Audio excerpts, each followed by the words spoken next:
সরলতা আর পবিত্রতা, যেটি মা তার বিগ্রহ ছিলেন, নয় যে তাকে প্র্যাকটিস করতে হয়েছে, অভ্যাস করতে হয়েছে, তার বিগ্রহ ছিলেন তিনি কিছু কথা সুন্দরভাবে আমাদের প্রারম্ভেই সুন্দরভাবে ব্যক্ত করেছেন। তারপর এই যে মহামায়া, মহাশক্তি পৃথিবীতে আসে, তার যে মিশন, উদ্দেশ্য, সেটি কি না সর্বভূতে অভয় প্রদান, অভয়ং সর্বভূতেভ্য। তা সেটি স্বামী একচিত্তানন্দজি সুন্দরভাবে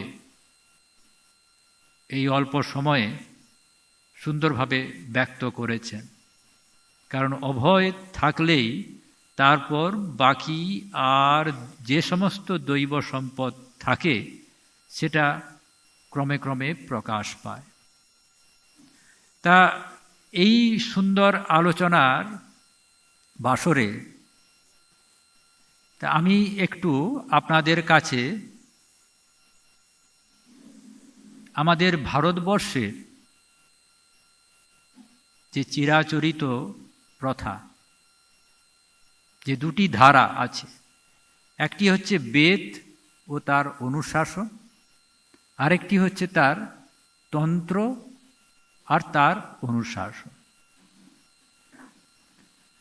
এবং এই দুটো ধারা নিয়ে এখনো অবধি সর্বসাধারণ থেকে বিদ্বজ্জনের মধ্যে বিতর্ক আছে যে বেদ আগে না তন্ত্র আগে। কিন্তু আমরা যদি নিরপেক্ষভাবে বিচার করার চেষ্টা করি, দেখতে পাব এই আদি অনাদিকাল ধরে বেদ আর তন্ত্রের ধারা সমান্তরালভাবে আমাদের এই জীবন এবং সভ্যতায় মিশে আছে। এই বেদ যদি আমরা দেখি, সেটি সাধারণত তাত্ত্বিক দিক দিয়ে জীবনের কারণ, সৃষ্টিতত্ত্ব এই সমস্ত ব্যাখ্যা করে। আর তন্ত্র যেটি, সেটি এই তত্ত্বকে কি করে বাস্তবে আমরা প্রয়োগ করতে পারব এবং ওর মাধ্যমে পরম তত্ত্বে কি করে পৌঁছানো যাবে, তার একটা ব্যবহারিক কৌশল তন্ত্র বলে থাকে। ইংরেজিতে যাকে বলে প্র্যাকটিক্যাল ম্যানুয়াল, সেটি তন্ত্র নির্দেশ করে থাকে। তা এবার যদি বেদে তত্ত্ব যদি আমরা দেখি, সেখানে দুটো জিনিস প্রধান তার বৈশিষ্ট্য। দুটো জিনিস কি না, একটি হচ্ছে বেদ শিক্ষা দেয় সর্ববস্তুতে দেবত্বের অনুভূতি, এটা বেদ শিক্ষা দেয়। আরেকটি কি শিক্ষা না, মানুষ যে জায়গাতেই থাকুক না কেন, সেখান থেকেই তার উত্তরণের একটা সুন্দর রাস্তা নির্দেশ করে। তন্ত্রও কিন্তু একই কথা বলে যে দেবত্বের প্রকাশ কি করে করা যায় ব্যবহারিকভাবে, আর মানুষকে ব্যবহারিক কৌশল শিখিয়ে কি করে ওই পরম তত্ত্বে সে পৌঁছতে পারে তার পথ নির্দেশ করে। তাই এখানে আমরা যদি দেখি যে তন্ত্রের সৃষ্টিতত্ত্ব যেটা আমরা চণ্ডীতে পাই, তা সেখানে দেখতে পাব যে সেই মহামায়া তিনি সৃষ্টির মধ্যে সৃষ্টি রূপারূপে বিকাশ করছেন, আবার পালন যখন করছেন এই জগৎ জীব, সমস্ত কিছু, তার মধ্যে তিনি স্থিতিরূপা। তাহলে সৃষ্টি আর পালন এ হলে কিন্তু জীবচক্র সম্পূর্ণ হয় না।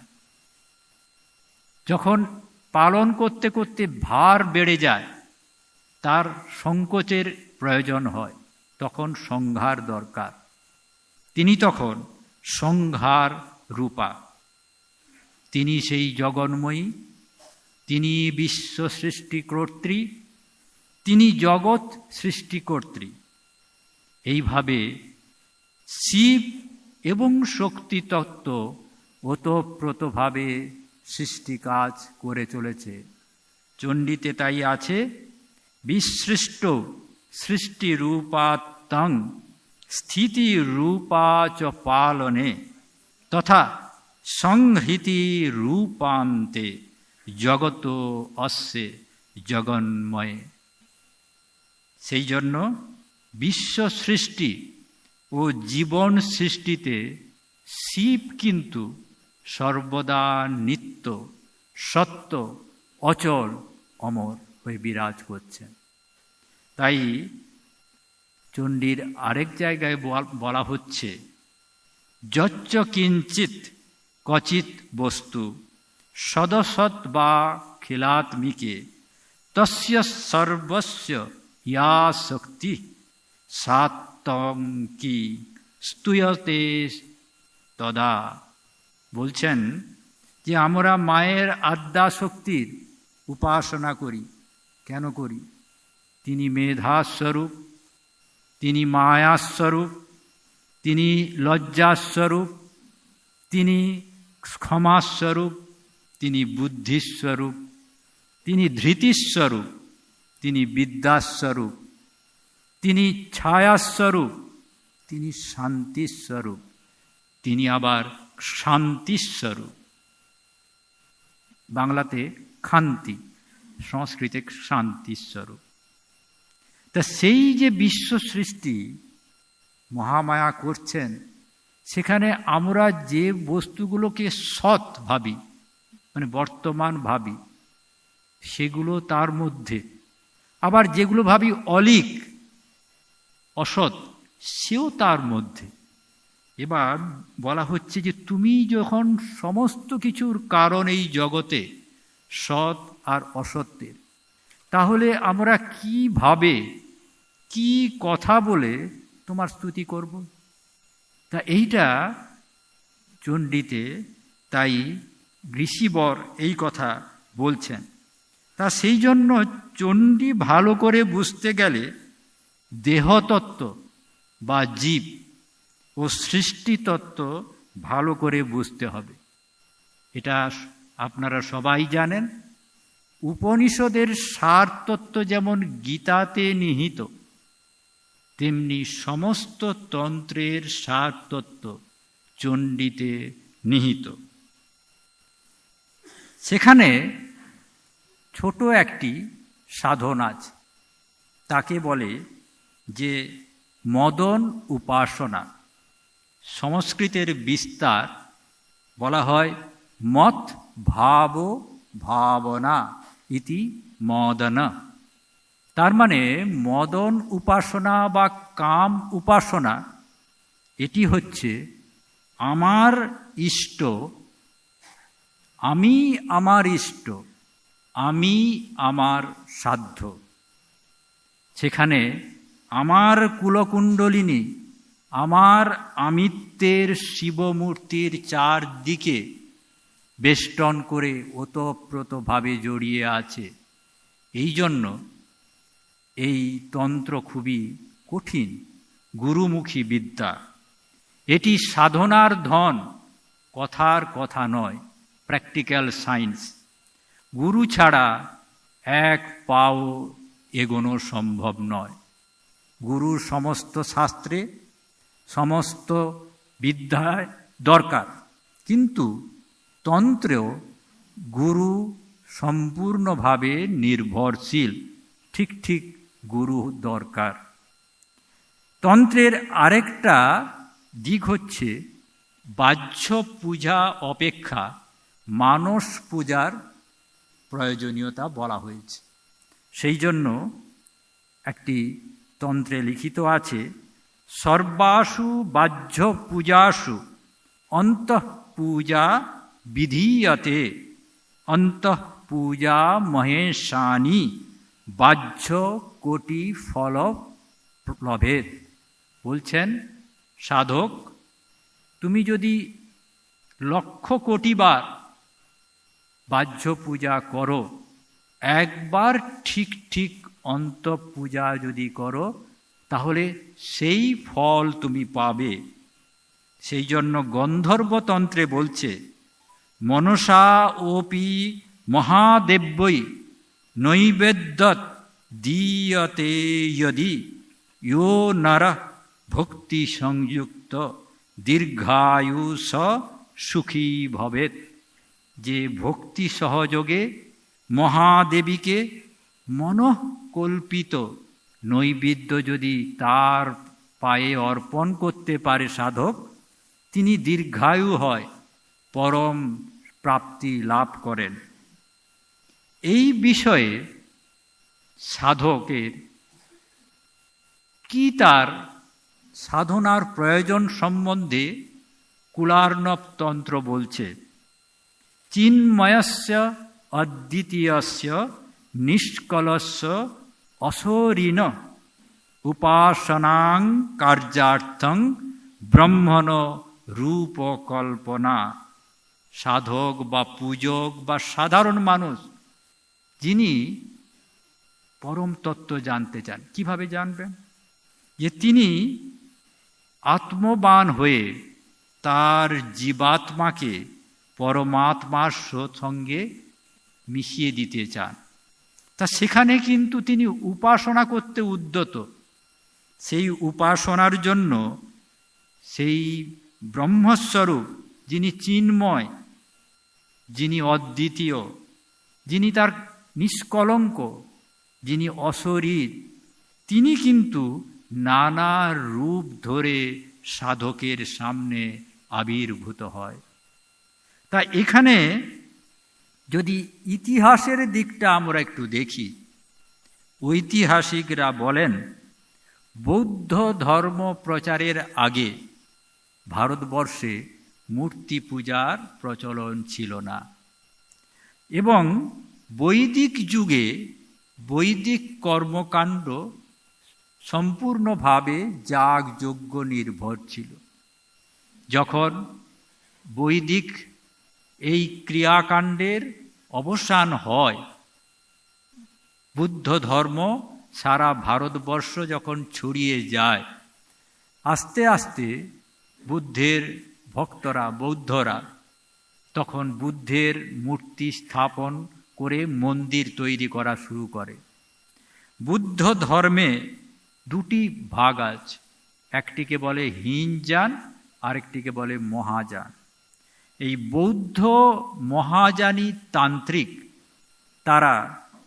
তারা নীল, সরস্বতী প্রভৃতি বিভিন্ন দেবীর বিভিন্ন মূর্তি, কারোর 2 হাত, কারোর 4, আরও অধিক, এই মূর্তি প্রস্তর মূর্তি স্থাপন মন্দিরে করে পূজা শুরু করেন সকালে এবং সন্ধ্যায়। কালের গতিতে এই ভারতে এই বৌদ্ধ ধর্মেরও অধঃপতন হয়, আবার এই বৈদিক হিন্দু ধর্মের আবার পুনরুত্থান হয়।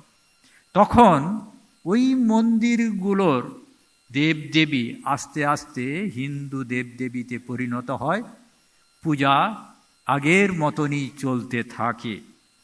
তাহলে এই যে বৌদ্ধ ধর্মের অবনতি, উত্থান এবং অবনতি, আবার বৈদিক ধর্মের আবার আগমন, তন্ত্র রূপ নিয়ে বৌদ্ধ তন্ত্র ক্রমে ক্রমে বর্তমানের যে এই যে তান্ত্রিক রূপ ধারণ করে, সেই সম্বন্ধে এই কিছুক্ষণ আগে আমাদের পরম পূজনীয় শারদানন্দজির 2খানা বই, ছোট ছোট বক্তব্য মহারাজ প্রকাশ করলেন। একটা চটি বই আছে, আপনারা পড়বেন, শক্তি পূজা শারদানন্দজি। সেখানে মহারাজ বলছেন যে কি ভয়ানক রূপ হয়েছিল এই অধঃপতনের সময়, তন্ত্রের অধঃপতন এবং বৌদ্ধ ধর্মেরও অধঃপতন। তন্ত্রশাস্ত্রে অনেক স্থলে পবিত্র ঐশী শক্তি আরাধনার বিশেষ বিধানের সঙ্গে সঙ্গে মারণ, উচাটন, বশীকরণাদির বিশেষ ব্যবস্থা দেখিয়া মনে হয় পাশব প্রকৃতির মানব উহা পরে বিশুদ্ধ ধর্মশাস্ত্রের সহিত সংযুক্ত করিয়া ধর্মের নামে প্রবৃত্তির পৈশাচিক অভিনয় দেখাইয়া কলঙ্কিত করিয়াছে। বৌদ্ধ ধর্মের অধঃপতনকালে ভারতে যে এই প্রকার দুর্বৃত্তের সংখ্যা অধিক হইয়াছিল তাহাও ইতিহাস প্রমাণিত। তাই এইখানে এই কথাটা বলে রাখলাম কেন, পরের দিকে আমরা যখন আসব তখন এইটার কারণটা বুঝতে পারব। তন্ত্রের দুটো দিক সাধনার। একটি তত্ত্ব বলা হয় যে বীজ মন্ত্র জপ করতে করতে সেটি দেবতার বিগ্রহ রূপ ধারণ করে।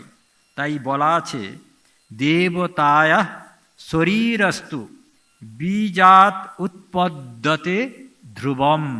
ধ্রুবম সত্যিকারে আপনারা যারা মন্ত্র দীক্ষা পেয়েছেন গুরুর কাছ থেকে, গুরু যখন বীজ মন্ত্র প্রদান করে বলেন এইভাবে সাধন করতে হবে, এইভাবে তার জপ করতে হবে।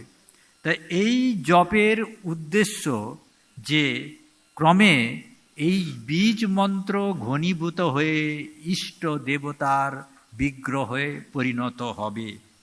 তা সেই জন্য মন্ত্র জপের প্রয়োজনীয়তা আছে।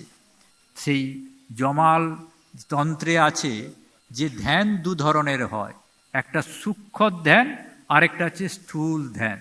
তো সূক্ষ্ম ধ্যান মানে মন্ত্রের উপর চিন্তা করতে করতে মন্ত্রটা সেই মন্ত্ররূপী যে ঈশ্বর দেবতা বা দেবী সেই মূর্তি স্থাপনতে পরিণত হয়। আর এমনি স্থূল বিগ্রহ ধ্যান করতে করতে তার যে নিহিত অর্থ মনে এলে সেটা স্থূল ধ্যান। তা সেই জন্য তত্ত্ব আদেশ বলছে যে তস্মাৎ মন্ত্র জপ্ত্বা ব্রহ্মময় ভবেৎ।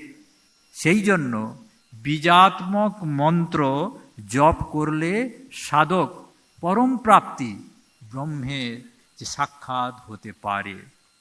আর দ্বিতীয় তত্ত্বটা হচ্ছে ভক্তি শাস্ত্রের কথা। সেখানে ভগবানকে মাতা, পিতা, পুত্র, সখা, প্রভু প্রভৃতি বিভিন্নভাবে তার সঙ্গে একটা সম্পর্ক পাতিয়ে সাধন করার কথা বলা হচ্ছে। সেই জন্য উপাসক ওই যে সম্বন্ধ পাতায় তার জন্য তার মনের একটা তৃষ্ণা থাকে উপাসনা করা, কি করে কি পদ্ধতিতে ওই প্রাণ যে প্রিয় যে সম্পর্ক তার সঙ্গে সম্পর্ক পাতানো যায়। সেই হিসাবে স্তব স্তোত্র যা কিছু আমরা দেখতে পাই যে সেই দ্বারা সেই বিগ্রহ মনের মধ্যে ক্রমে চিন্ময় রূপ ধারণ করে, সেটি মনের মধ্যে প্রতিমার আকার নেয়। তাই বাইরে বিগ্রহ হয়। বিগ্রহ মানে প্রকৃষ্ট রূপে আমরা তাকে গ্রাহ্য করি।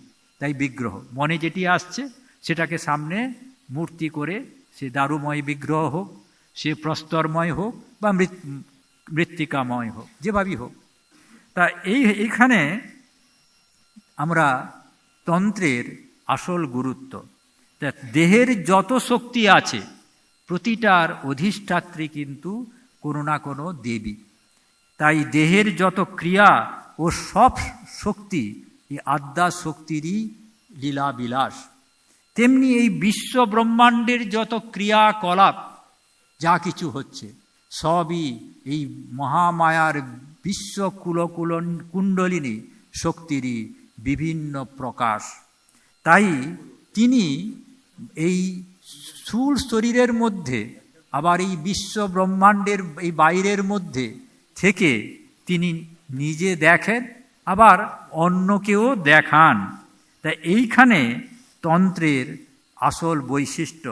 তাই তন্ত্রশাস্ত্রে বলে কি রূপ তত্ত্ব খুব কঠিন, এটা গুরুমুখী বিদ্যা। তাই আবার বলা হয় রূপতত্ত্বে প্রতিষ্ঠা না হলে মূর্তি পূজা রহস্য বোঝা যায় না।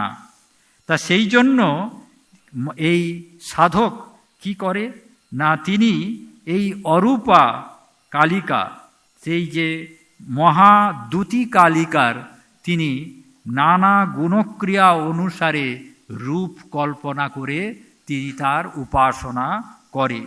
তা এই যে ভাবের দিক থেকে এই যে তত্ত্ব, তার সঙ্গে অদ্বৈত সিদ্ধান্ত যদি মেশানো যায়, দেখবেন আমাদের এখন অবধি সমস্ত যে স্তব স্তুতি দেবদেবীর আছে সেটি তাই। তা এইভাবে আমরা তন্ত্র পুরাণে যখন আলোচনা করি, সেখানে দেখা যাবে কোনো একটি দেবতা বা দেবীর স্তোত্র যখন বলা হচ্ছে তিনি সর্বাধিক সশ্রেষ্ঠ, তার চাইতে আর বড় কিছু নেই।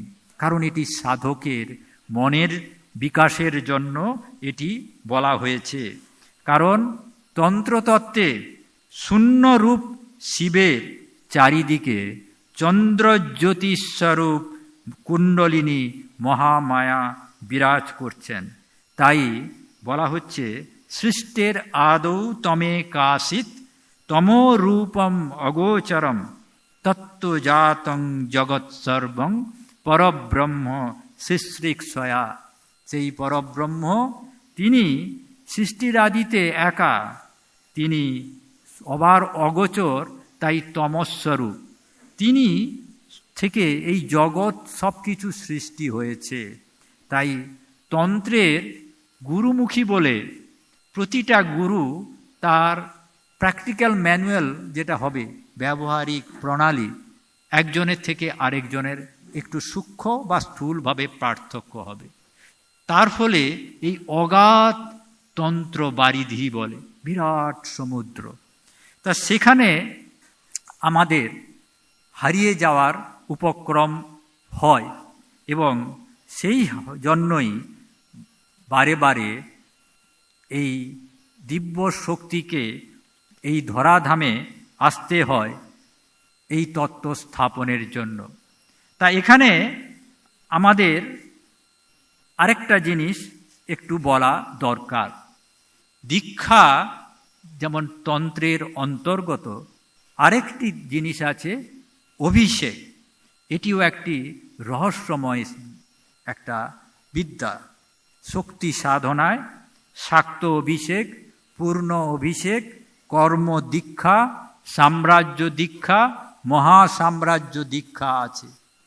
তা এই যে বিশাল কর্মকাণ্ডযুক্ত এই তন্ত্র বারিধি, যে কোনো সাধারণ আমাদের মতো মানুষ তো খেই হারিয়ে ফেলবে, এবং কালের গতিতে এই বিষয়ে একটা মহান একটা কি হবে, সাধারণের থেকে একটা বিশেষ বিতৃষ্ণার সৃষ্টি হবে যে এত জিনিস আমাদের পক্ষে সম্ভব নয়।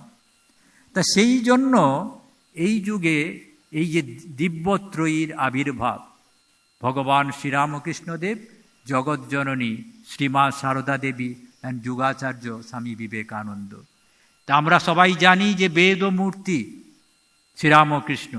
এখানে কিছুক্ষণ আগে একচিত্তানন্দজি বলছিলেন যে বেদান্ত এই যে মহান তথ্য সব হারিয়ে যাচ্ছিল, স্বয়ং ভগবান এসে সেটা উদ্ধার করলেন। তিনিও তন্ত্রকেও উদ্ধার করলেন, কিন্তু সেটাকে প্রতিষ্ঠার দায়িত্ব দিয়ে গেলেন মহাশক্তিরূপী মহামায়া জগৎজননীকে এই মানব শরীরে। সেটি আমাদের কারোর অনুমান সিদ্ধ নয়, স্বয়ং জগৎজননী নিজের মুখে বলেছেন। সেই জন্য মা বলছেন, বাবা জানো তো, ঠাকুরের জগতের প্রত্যেকের উপর মাতৃভাব ছিল।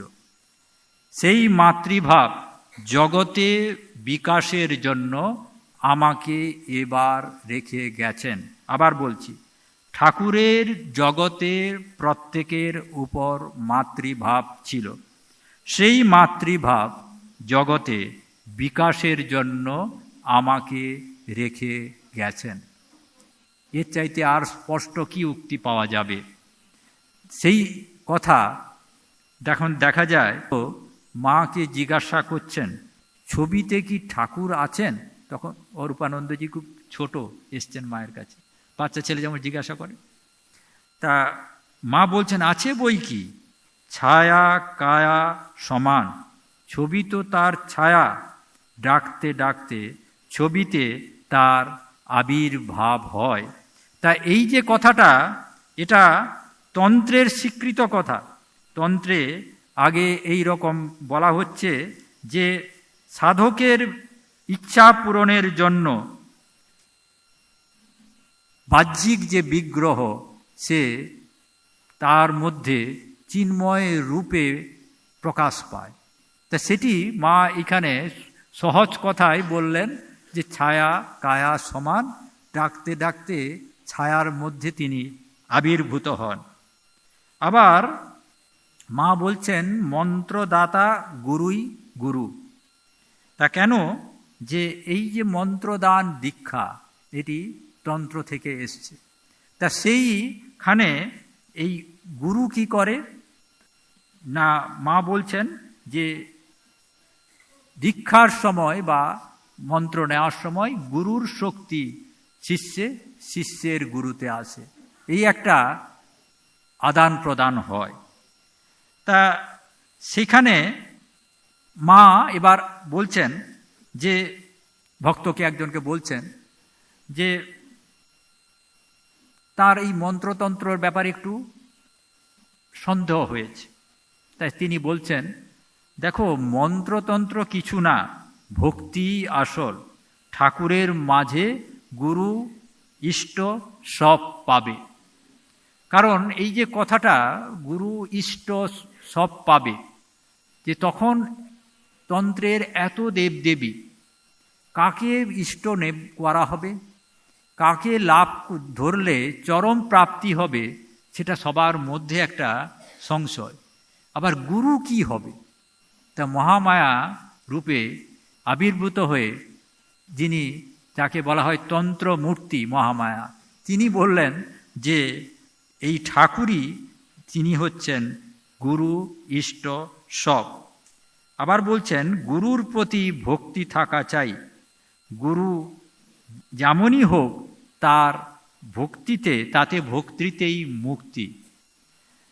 বলছেন, ঠাকুরের শিষ্যদের দেখো না কিরকম ঠাকুরের উপর ভক্তি, এমন ভক্তি যে ওর গুরু বংশের সকলকেই ভক্তি করে, এমনকি বিড়ালটিকেও পর্যন্ত মান্য করে। তা মায়ের এক ভক্ত সুরেন্দ্রনাথ ভৌমিক বলছেন, আমার ধ্যান ট্যান হয় না, মায়ের কাছে আক্ষেপ করছেন। মা বললেন, তা নাই বা হলো, ঠাকুরের ছবি দেখলেই হবে। ওই তন্ত্রের কথা, যে ঠাকুরকে তোমার ভালো লাগে? বলে হ্যাঁ ভালো লাগে।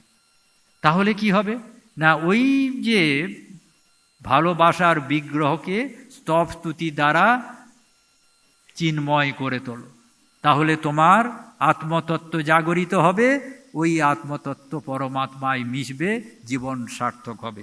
এত বড় কঠিন কথা মা ছোট করে বলে দিলেন যে ঠাকুরের ছবি দেখলেই হবে। বলছেন, আমাদের যা কিছু সবার মূলই ঠাকুর, তিনিই আদর্শ।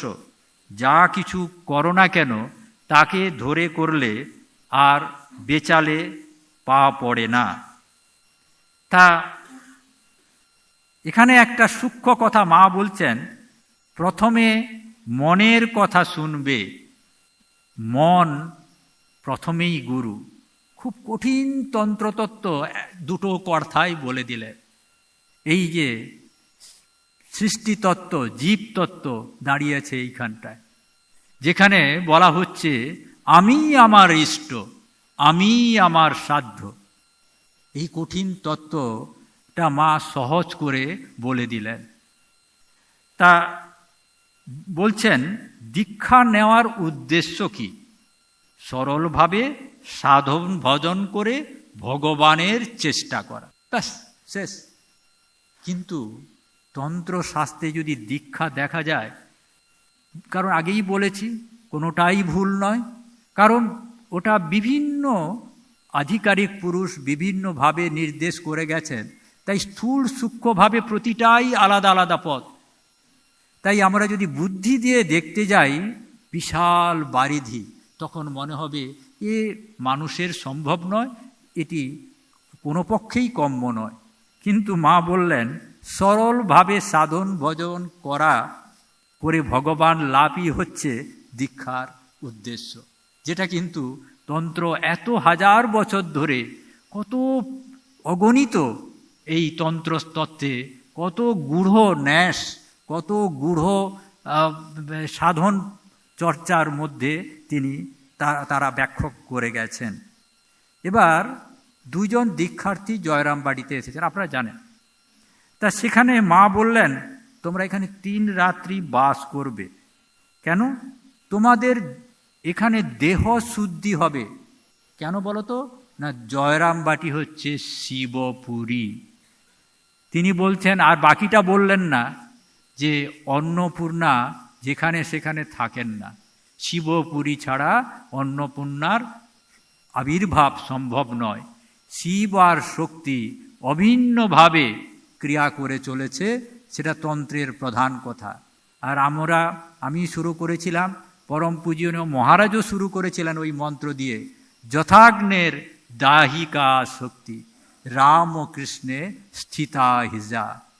অগ্নির যে দাহিকা শক্তি, যেমন কোনোভাবেই পৃথক করা যায় না অগ্নিকে আর দাহিকা শক্তিকে, শিব আর এই শক্তিকে কোনোভাবেই পৃথক করা যায় না। তাই এখানে একটা জিনিস। আরেকটা কথা, এখানে 3 রাত্রি বাস করলে দেহ শুদ্ধ হয়। খুব কথাটা সহজ, কিন্তু বিশাল তন্ত্রের একটা গভীর ক্রিয়ার ব্যাখ্যা করে দিলেন। তন্ত্রে বলা হয় দীক্ষা নিলে আধিকারিক পুরুষ হয় না, তাকে অভিষিক্ত করতে হয়। সেখানে আগেই বলা হচ্ছে পূর্ণাভিষেক শ্রেষ্ঠ। এছাড়া সে কোনো দেবতার পূজা আরাধনায় বা দেবীর আরাধনায় সে সমর্থন নয়। কেন? অভিষেক হচ্ছে শাক্ত, বৈষ্ণব, গানপত্য, সমস্ত যে বৈষ্ণব সমস্ত ধারায় অভিষেক আছে। তার সহজ মানে হচ্ছে পবিত্র করা।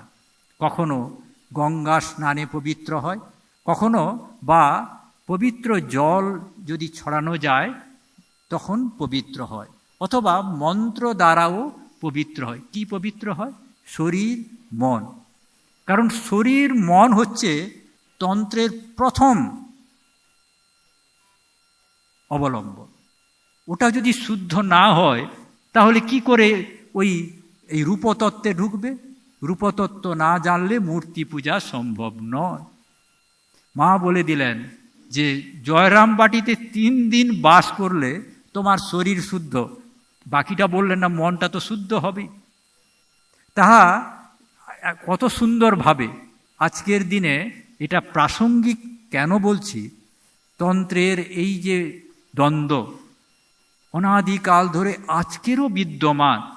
আজকের অনেকেরও মনে হয় দীক্ষা নেওয়া হলো, আমি কি সাধন ভজনে ভগবানের মূর্তির আরাধনায় অধিকারী, কারণ অভিষেক তো হয়নি। কিন্তু মহামায়া এই যুগে আবির্ভূত হয়ে সমস্ত তন্ত্রের নির্যাস তিনি নিজের জীবনে অনুষ্ঠান করে প্রতিষ্ঠা করে গেছেন। তাই আমাদের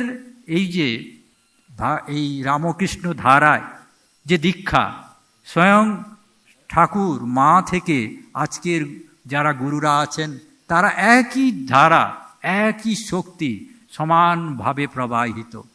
তাই ওই সংশয় যে দীক্ষা নেওয়ার পর তো অভিষেক হলো না, সেই অবকাশ নেই। কারণ এই যুগে স্বয়ং মহামায়া এসে এটা প্রতিষ্ঠা করে গেছেন, আর মহামায়াকে স্বয়ং ভগবান শ্রীরামকৃষ্ণ এই জগতে প্রতিষ্ঠা করে নিয়ে গেছেন। আর সন্দেহ কোথায়? আর কোনো কারোর সন্দেহ আছে যে না এরপরেও কিছু বোধহয় আছে? তা এখানে মা বলছেন শক্তি কি কখনো শিব ছাড়া থাকতে পারেন? তা সেই জন্য আমরা দেখি যে এবার আরেকটা কথা, অনেকে মাকে বলছেন অনেকে তো নির্বাণ মুক্তি চায় না, তাদের কি হবে? কিছু ভক্ত বলছেন যে অনেকে তো নির্বাণ মুক্তি চায় না, তাদের কি হবে? মা সব সাবলীলভাবে বলে দিলেন, শোনো নাই, নিত্য কৃষ্ণ নিত্য ভক্ত, সেভাবে তারা থাকবে। তা ওখানে যদি থেমে যেতেন তাহলে আবার সংশয় থাকতো। তিনি তারপরেরটাও বলে দিলেন, তোমাদের জন্য ঠাকুর রামকৃষ্ণ লোক তৈরি করে গেছেন। যারা নিত্য কৃষ্ণ নিত্য ভক্ত হতে চায় তারা নিত্য রামকৃষ্ণ লোকে বিরাজ করবেন। তারা বারে বারে তার লীলা সঙ্গী হয়ে বিভিন্ন সময়ে আসবেন। সেই জন্য তিনি বলছেন এ ঠাকুরের রাজ্য, এখানে কোনো আইন কানুন নেই, এখানে সকলের অবারিত দ্বার। ঠাকুর তোমাদের জন্য নতুন রাজ্য তৈরি করে গেছেন। এ আমাদের কথা নয়, তাহার কথা। অতএব এখানে কোনো সংশয় সন্দেহের অবকাশ নেই। তা তিনি আরেকটা জিনিস যেটা নরেন্দ্রনাথের সঙ্গে কিছুক্ষণ আগে কচিতানন্দজি বলছিলেন, মায়ের কথোপকথন, সেটি আমাদের কাছে তারা রেখে গেছেন আমাদের সংশয় দূরের জন্য। কি কথোপকথন? মা বলছেন, নরেন বলেছিল মা আজকাল সব উড়ে যায়, সবই দেখছি উড়ে যায়। আমি বললুম দেখো দেখো, আমাকে উড়িয়ে দিও না। নরেন বললে, মা তোমাকে উড়িয়ে দিলে থাকি কোথায়? যে জ্ঞানে গুরুর পাদপদ্ম উড়ে যায় সে তো অজ্ঞান। গুরুর পাদপদ্ম উড়িয়ে দিলে জ্ঞান দাঁড়ায় কোথায়? জ্ঞান হলে ঈশ্বর টিশ্বর সব উড়ে যায়। শেষে দেখে মা আমার জগৎ জুড়ে। এটি হচ্ছে তন্ত্র সাধনার শেষ কথা। সেটি মা আর নরেন্দ্রনাথ স্বামীজি আর মায়ের কথোপকথনে ব্যক্ত হয়েছে, যে কি করে তন্ত্রের পরম তত্ত্ব এই জাস্ট 3-4টে লাইনে তাদের কথোপকথনে তারা বলে দিলেন। তা সেই জন্য আমরা দেখতে পাই যে কি না মা বলছেন যে একজন ভক্তকে, যে আমি ভক্ত বলছিলেন আমি কাকে ধ্যান করব, আমার তোমাকে ধ্যান করতে ইচ্ছে করছে, আবার তুমি বলছো যে ঠাকুরই সব। তখন তিনি বলছেন ঠাকুর ও আমাকে অভেদভাবে দেখবে, আর যখন যেভাবে দর্শন পাবে সেইভাবে স্তব স্তুতি ধ্যান করবে, করলেই তোমার সব কিছু হবে। তা এই যে মা নিজের মুখে এই সমস্ত কথা তিনি ব্যক্ত করেছেন আমাদের সবার কাছে। তা জনৈক ভক্ত ধ্যান প্রসঙ্গে বলছেন, যদি আমার ধ্যান করতে হয়, মানে মানে ভক্তটি বলছিল যে না আমি আপনারই ধ্যান করব। সেই জন্য মা বলছেন যে যদি আমার ধ্যান করতে তোমার বেশি ইচ্ছে হয় তবে তাহাই করবে, তবে আমি ও ঠাকুরের কোনো পার্থক্য নেই, রূপ পার্থক্য। ওই আগে যেমন তন্ত্র বলছে যে রূপের পার্থক্যে ব্রহ্মস্বরূপ যিনি অচিন্ত অব্যয়, তিনি কি করছেন না এই বিভিন্নভাবে যে সাধকের মনোবাঞ্ছার রূপ নিয়ে তিনি রূপ পরিগ্রহ করছেন। সেখানে মাও বলে দিচ্ছেন যে তোমার ইচ্ছে হয় করো, কিন্তু এই দুটো অভেদ জানো। আর আগেও বলে দিলেন যে যেমন ভাবে তোমার কাছে আছে তাই করো, তাতেই হবে। তা এই কথাটা আজকের কেন বললাম আজকের আলোচনায়, যে শক্তি পূজায় স্বামী শারদানন্দজি এটি উল্লেখ করে গেছেন। বলছেন আবার বর্তমান যুগে কেন্দ্রীভূত গুরু শক্তি প্রকাশিত হইয়া মানব মনের সংকীর্ণতার বাঁধ ভাঙিয়া দিতেছে। শ্রীরামকৃষ্ণদেবের পূর্ণ আবির্ভাবের পূর্বে ভদ্রবংশীয়দের সংসার ত্যাগ করিয়া সন্ন্যাস গ্রহণের কথা প্রায় শ্রবণগোচর হয় না। বাংলাদেশে সবাই অনেকে বলেন যে শ্রী চৈতন্যদেবের সন্ন্যাস হয়েছিল, কিন্তু আপনারাও জানেন যে সবাই মেনে নিতে পারেনি। তাকে দেখে তার অন্য ভক্তরা তার গলায় পৈতি লাগিয়ে দিয়েছিল, বলছে এটা সম্ভব নয়, তুমি ব্রাহ্মণ বংশীয়, পৈতে ছাড়া কি করে হবে। তা সেই জন্য এটা শারদানন্দজি বলছেন এইভাবে ভগবানের আবির্ভাবে এটা সম্ভব হলো। তারপর একটা খুব উল্লেখযোগ্য কথা, হে ভারত, শ্রী গুরুর মূর্তিতে শক্তি পূজা করিতে যতদিন তুমি না ভুলিবে, ততদিন পৃথিবীতে এমন কে আছে তোমার জাতীয় জীবন ও শক্তি লোপ করিতে পারে। তাই এই যে স্বয়ং ভগবান এসছেন, স্বয়ং মহামায়া রূপে আবির্ভূত হয়েছেন, তাহলে তাদের দেবী মূর্তি, গুরু মূর্তি, এই মাতৃমূর্তি, এই তিন মূর্তি একই জ্ঞানে যখন আমরা সাধন করব, আপনারা করেন, করব মানে আপনারা করেন, কারণ আপনাদের গুরু তাই নির্দেশ করে দিয়ে গেছে, তখন আমাদের কিন্তু নতুন এই ভারতের সভ্যতা শুরু হবে, যেখানে বেদ মূর্তি শ্রীরামকৃষ্ণ, তন্ত্রমূর্তি মা আবির্ভূত হয়ে এত হাজার বছরের আমাদের আধ্যাত্মিক সম্পদকে পূর্ণ বিকশিত করে তুলবেন। আমি পূজনীয় গম্ভীরানন্দজি মহারাজের এই দুটো লাইন বলে শেষ করছি। উনি এটি শ্রীমা সারদা দেবী বইতে লিখেছেন, খুব সুন্দর ঋষিকল্প ওই লাইন। সত্য কথা বলিতে গেলে ঊনবিংশ শতাব্দীর মধ্যভাগ হইতে এই শতাব্দীর প্রথম ভাগ পর্যন্ত ধর্মের অধোগতি যেমন সর্বাপেক্ষা অধিক হইয়াছে, শক্তির অবতরণও তেমনি সর্বোত্তম হইয়াছে। দেবী গুরু মাতৃজ্ঞানে এই শক্তির পূজার ভিতর দিয়ে নবীন সভ্যতার পত্তন হইবে। আজকের এই শুভ দিনে মহামায়ার আবির্ভাব এই ধরাধামে, এই পুণ্যতিথিতে, এই পুণ্য জায়গায়, যিনি দীর্ঘদিন থেকে একে তীর্থতম করে দিয়ে গেছেন এই বাগবাজার এলাকাকে, আপনারা সেই জন্য ছুটে এসেছেন, আমরাও তাই এসেছি। তাই আজকের দিনে মহামায়া চরণে, জগৎ ভগবান শ্রীরামকৃষ্ণদেবের চরণে, যুগাচার্য স্বামী বিবেকানন্দের চরণে আমরা বারবার প্রণাম জানাই, আমাদের যেন মানব জীবন সার্থক হয়।